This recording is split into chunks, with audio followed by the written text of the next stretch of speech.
अविज्ञात से डरकर पीछे ना हटें। अन्यान्य ग्रहों पर जीवन है, यह तथ्य पूर्णतः सत्य ना होने पर भी ऐसे अनेकानेक घटनाक्रम यह सोचने पर मानवीय अन्वेषण बुद्धि को विवश करते हैं कि यदि ऐसा है तो दूसरी ओर से मनुष्य से संपर्क साधने का प्रयास क्यों कर किया जाता है। मात्र मनुष्य ही उनके संबंध में जानने को उत्सुक हो, यह बात नहीं। उड़न यानों का अचानक प्रकट होकर लुप्त हो जाना, ऐसी घटनाएं संयोग की सीमा से परे घटते रहना इस तथ्य की द्योतक हैं कि अन्य लोकों के वासी, यदि वे हैं तो पृथ्वीवासियों के साथ मिलजुल कर प्रगति की दिशा में कदम उठाने को उत्सुक हैं। विनाश अथवा पृथ्वी पर कब्जा जमाना उनका लक्ष्य नहीं है। अभी तक तो यही कहा जाता रहा है कि ये किंवदंतियां मात्र हैं, किंतु उड़न तश्तरियों के आवागमन के जो प्रमाण मिले हैं वे ऐसे हैं कि झुटलाए नहीं जा सकते। सन 1947 की गर्मी का एक प्रसंग है। अमेरिका के पश्चिमी तट पर सैक्रामेंटो के समीप मोटर बोट पर बैठे दो तटरक्षक एच ए डुहल तथा फ्रेड क्रैसवेल समुद्र की निगरानी कर रहे थे। अचानक उन्हें आकाश में 2000 फीट की ऊंचाई पर गोल आकृति की प्रकाशमान 6 वस्तुएं दिखाई दी जो स्वचालित मशीन जैसी लग रही थी। एक मशीन मध्य में थी जिसके चारों ओर अन्य 5 चक्कर लगा रही थी। धीरे धीरे नीचे उतरकर 6 आकृतियां 500 फीट की ऊंचाई पर रुक गईं। डुहल ने उनके फोटो लेने के लिए अपने कैमरे का स्विच दबाया ही था कि अचानक उनकी मोटरबोट की टंकी विस्फोट के साथ फट गई। डर के मारे वो दोनों तुरंत छलांग लगाकर पास की एक गुफा में घुस गए, पर उनका सहायक कुत्ता बाहर ही रह गया और मारा गया। कुछ देर बाद बाहर निकलने पर उन्होंने देखा कि एक तश्तरी नुमा मशीन के चमकीले टुकड़े तट पर बिखरे थे जो अभी भी गर्म थे। नौका में लगे ट्रांसमीटर जाम हो गए थे। वैज्ञानिकों ने उक्त टापू पर फैले 20 टन धातु के टुकड़ों को एकत्र करके परीक्षण किया तो ज्ञात हुआ कि ये टुकड़े 16 धातुओं के सम्मिश्रण से बने हैं जिन पर कैल्शियम की मोटी चादर चढ़ी है। वैज्ञानिकों के लिए यह एक आश्चर्य की बना रहा कि इन धातुओं में से एक भी धातु पृथ्वी पर नहीं पाई जाती। वे इनके नाम तक बता पाने में असमर्थ रहे। धरती पर उड़न तश्तरियों यूएफओ के आवागमन के अनेक प्रमाण मौजूद हैं। एनिड ओक्लाहोमा के पुलिस स्टेशन में 29 जुलाई 1952 को सिड यूनैक नामक एक व्यक्ति ने प्रवेश किया। डर के मारे वह थर-थर कांप रहा था। पुलिस अधिकारी को उसने बताया कि एक उड़न तश्तरी उसका अपहरण करना चाहती थी। वाइसा और वाकोमिस के मध्य 81 हाईवे पर वह अपनी कार चला रहा था कि एक उड़न तश्तरी बड़े वेग से कार के ऊपर झपटी। इस झपट के कारण हवा का इतना तीव्र झोंका आया कि कार थपेड़ा खाकर सड़क से बाहर जा गिरी। उड़न तश्तरी थोड़ी देर तक कार से चिपकी रही, फिर एकाएक आसमान में उड़ गई। 1952 में ही अगस्त माह की 13 तारीख को वॉशिंगटन के आकाश पर एक साथ 68 उड़न तश्तरियां मंडरा रही थीं। अमेरिकी रडार सिस्टम ने भी इन अपरिचित यानों को अंकित किया था। अनेक वैज्ञानिकों एवं बुद्धिजीवियों ने भी इसकी पुष्टि की थी। इसी तरह 5 अगस्त 1953 को ब्लैक हॉक साउथ डकोटा में वायुयानों चालकों ने रात्रि में आकाश से अपनी ओर आते हुए चमकदार वस्तुएं देखी। वे उनके यान से 2 गुनी गति से उड़ रही थीं। वायुसेना के अड्डे पर स्थित रडार ने उन उड़न तश्तरियों को देखा। पीछा करने पर वे आकाश में कहीं अदृश्य हो गईं। 1954 में पश्चिमी जर्मनी के ऊपर अनेक तश्तरी नुमा प्रकाशवान वस्तुएं देखी गईं। इनमें से कुछ के वहां धरती पर उतरने के भी प्रमाण मिलते हैं। जर्मन अंतरिक्ष विशेषज्ञों ने परखने पर पाया कि ये उड़न तश्तरियां ब्रह्म अंतरिक्ष के किसी अन्य ग्रह से आती हैं। इनके चालक हमसे अधिक बुद्धिमान एवं उन्नतिशील हैं। जर्मनी के मेयोट हेरलिंग ने अपनी आंखों देखे विवरण में बताया कि दिन के प्रकाश में एक तश्तरीनुमा चमकीला यान धरती पर उतरा, जिसमें लगभग 3.5 फीट लंबा ठिगना एक व्यक्ति चमकीला सूट पहने और सिर पर पारदर्शी हेलमेट लगाए बैठा था। उसकी पोशाक से नीली रोशनी निकल रही थी। कुछ मिनटों बाद वह व्यक्ति अपना यान लेकर उड़ गया। इसी तरह 23 अगस्त 1954 को पेरिस से कोई 50 मील दूर वर्नान नगर में पुलिस स्टेशन पर कितने ही व्यक्तियों ने, जिनमें सेना का एक इंजीनियर, 2 सिपाही, 3 महिलाएं एवं वर्नार्ड महासरे आदि सब ने एक ही प्रकार की रिपोर्ट लिखाई। सभी भिन्न भिन्न स्थानों पर थे, किंतु एक ही वस्तु को सबने एक स्थान पर एक जैसा देखा। रात्रि के अंधेरे में 12 बजे के लगभग शहर से 1.5 फरलांग 300 मीटर दूर 100 गज 10 मीटर लंबी कोई वस्तु आकाश में लटक रही थी। उसमें से हरा प्रकाश फूट रहा था। उसके पैंदे से एक तश्तरीनुमा कोई वस्तु निकली और नदी की ओर गई। वहां वर्नार्ड पर झपट्टा मारकर गायब हो गई।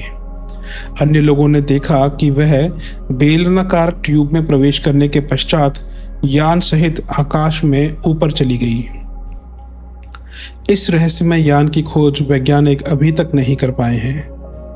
6 नवंबर 1957 को रात्रि के 9 बजे ओटावा की वॉस्कोटोंग झील के पास एक उड़न तश्तरी देखी गई, जिसकी उपस्थिति के कारण रेडियो की शॉर्ट एवं मीडियम वेव फ्रीक्वेंसी ने काम करना बंद कर दिया था। एक इलेक्ट्रॉनिक इंजीनियर ने अपने रिसीवर को पुनः चालू करने के अनेक प्रयत्न किए, पर तीव्र किटकिट की आवाज के अतिरिक्त कुछ न सुनाई पड़ा। वह आवाज उड़न तश्तरी के माध्यम से किसी अन्य लोक के नियंत्रण केंद्र का संकेत थी या कुछ और, इसकी कोई भी जानकारी प्राप्त नहीं की जा सकी। एरियल फेनोमेना रिसर्च ऑर्गेनाइजेशन के डायरेक्टर श्री कोरल लॉरेंसन ने कथनानुसार 17 अगस्त 1959 को डबर लांजिया के पावर हाउस की 4 स्वसंचालित चाबियां अचानक खुल गईं और पूरे शहर की विद्युत सप्लाई बंद हो गई।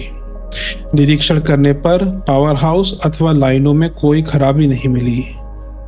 गहराई से छानबीन करने पर ज्ञात हुआ कि एक विचित्र चमकदार उड़न तश्तरी उसके ऊपर चक्कर काट रही थी, जिससे विद्युत प्रवाह बंद हो गया था।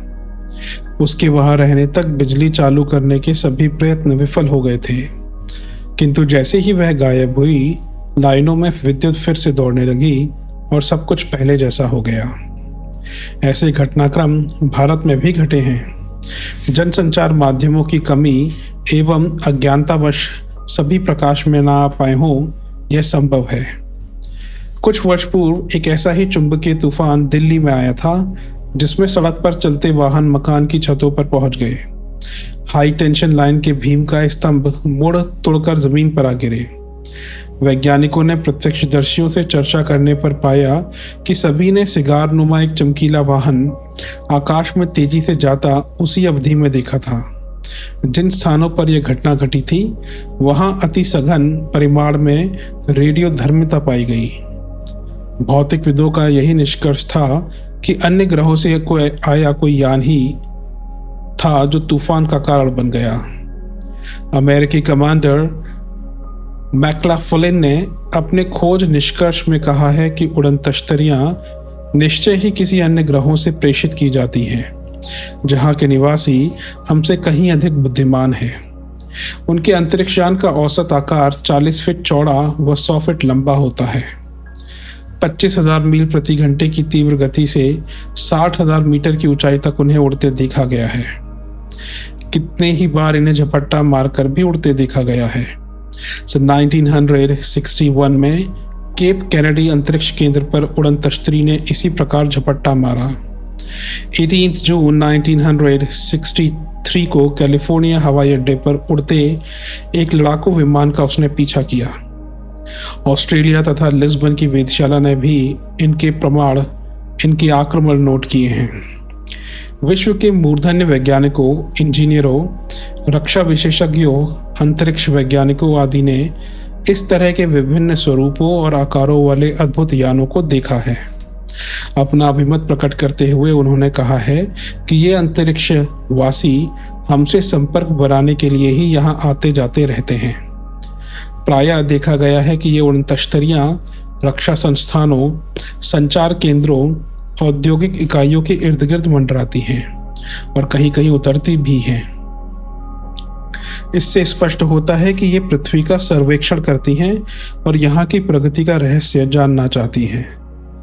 सेंटुआना, कैलिफोर्निया में 3 अगस्त 1965 को एक उड़न तश्तरी देखी गई।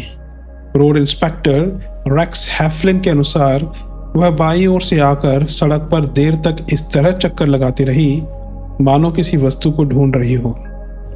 इसके बाद दाईं ओर मुड़कर खेतों का चक्कर लगाने लगी। इसी मध्य रेक्स ने उसकी फोटो खींच ली, जो कई पत्रिकाओं में प्रकाशित भी हो चुकी है। 15 अगस्त 1966 को नॉर्थ डकोटा में एक वायुसेना अधिकारी को रेडियो तरंगों द्वारा संदेश भेजने में अचानक बाधा का सामना करना पड़ा। खोजबीन करने पर पता चला कि इस समय गहरे लाल रंग का प्रकाश बिखेरती कोई तश्तरी नुमा वस्तु ऊपर नीचे उड़ रही थी, जिसकी सूचना रडार ने भी दी थी। थोड़ी देर बाद वह दक्षिण की ओर चली गई और कोई 15 मील की दूरी पर पृथ्वी पर उतर गई। जब उस स्थान पर वायुसेना का एक खोजी दल पहुंचा तो ज्ञात हुआ कि 8 मिनट पहले ही वहां से गायब हो चुकी थी। इसी बीच दूसरी तश्तरी उत्तर की ओर दिखाई दी। उसे भी रडार ने देखा था, पर जब तक कोई खोजी दस्ता उधर दौड़े वह आंखों से ओझल हो गई। इसी तरह कनाडा के समुद्री तट पर तटरक्षकों के अतिरिक्त शार्क हार्बर के सैकड़ों निवासियों ने 4 अक्टूबर 1967 की शाम को आकाश में कोई चमकदार उड़ती हुई वस्तु देखी। देखते ही देखते वह समुद्र में जाकर विलीन हो गई। पुलिस कर्मचारी 20 मिनट के अंदर ही उस स्थान पर पहुंच गए, परंतु वे समुद्र के एक स्थान से मात्र पीला झाग निकलता ही देख सके। उड़न तश्तरी का कहीं कोई पता नहीं चला। अमेरिका के मूर्धन्य रेडियो खगोलवेत्ता प्रोफेसर कोनाल्ड ब्रेसवेल का कहना है कि उड़न तश्तरियां किसी विकसित सभ्यता वाले ग्रह से सूचना यान के रूप में आती हैं। संभव है वे यहाँ की स्थिति की जानकारी अपने उद्गम स्थान को रेडियो संदेशों एवं टेलीविजन चित्रों के रूप में संप्रेषित करती हूँ। एक विचित्र संयोग यह है कि उड़न तश्तरियों की खोज करने वाले वैज्ञानिकों में से प्रायः सभी की 24 तारीख को मृत्यु होती है। एडवर्ड क्वीथम, आर्थर, रिचर्ड, फ्रेंच सकली, पीएनजी सभी इस विषय के शोधकर्ता थे। प्रत्यक्षदर्शी विलियम आंखों देखा वर्णन छापने ही वाले थे कि उनका हार्ट फेल हो गया। डॉक्टर टेबेंट ने कुछ विवरण छापे थे कि वे अचानक लुप्त हो गए। कुछ पता न चला कि वे कहाँ गए। कुछ भी हो, ये सभी घटनाक्रम रहस्यों के घेरे में तब तक बने रहेंगे जब तक सत्य का उद्घाटन नहीं होता।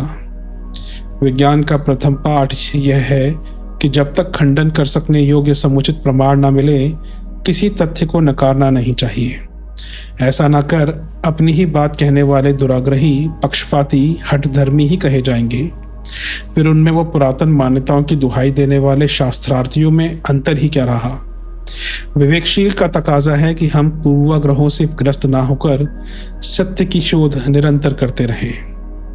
अंतर्ग्रही आवागमन की घटनाएं भी उस अविज्ञात की परिधि में आती हैं जिसे अभी जाना नहीं जा सका है, पर इसका यह मतलब तो नहीं कि उनका अस्तित्व ही नहीं।